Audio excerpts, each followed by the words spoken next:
Assalamualaikum dan selamat sejahtera. Kita akan pergi ke Taman Pari Bakau yang terletak di Lumut, Perak. Di sana mungkin kami akan dapat maklumat dan info yang menarik tentang Pari Bakau ini untuk membantu kami menyelesaikan kajian kami ini.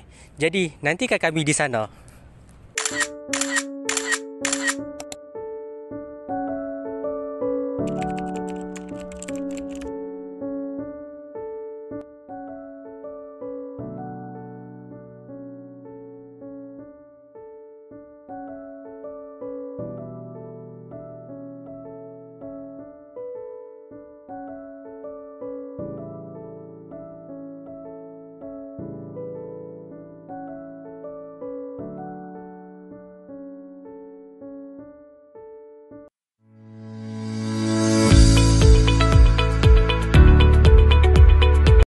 Apakah cabaran bagi pihak kuasa untuk memberikan kesedaran tentang kepentingan Pari Bakau untuk alam sekitar dan juga lingkungan.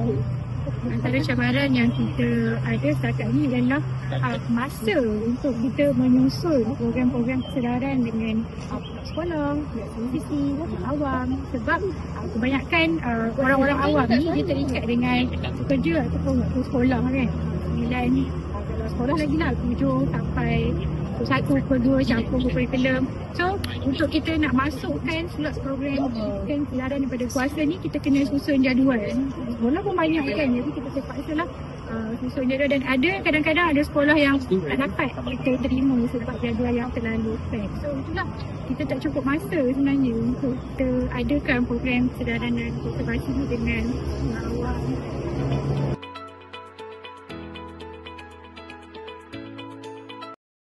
Apakah pesanan atau wakil dan kuasa kepada orang di kuasa yang tidak pelihara dan pelihara yang Pari Bakau dengan kita?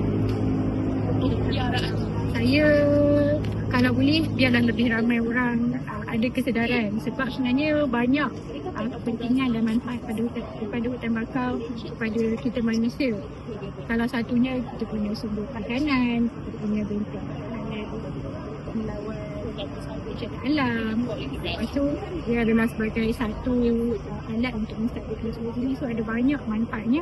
So saya mengharapkan lebih ramai orang cari masa untuk belajar dan lebih banyak manfaatnya. Sebab lagi banyak pelajaran yang kita ada, lagi tinggi rasa sayang dan lagi tinggi rasa untuk kita nak melindungi hutan Pari Bakau.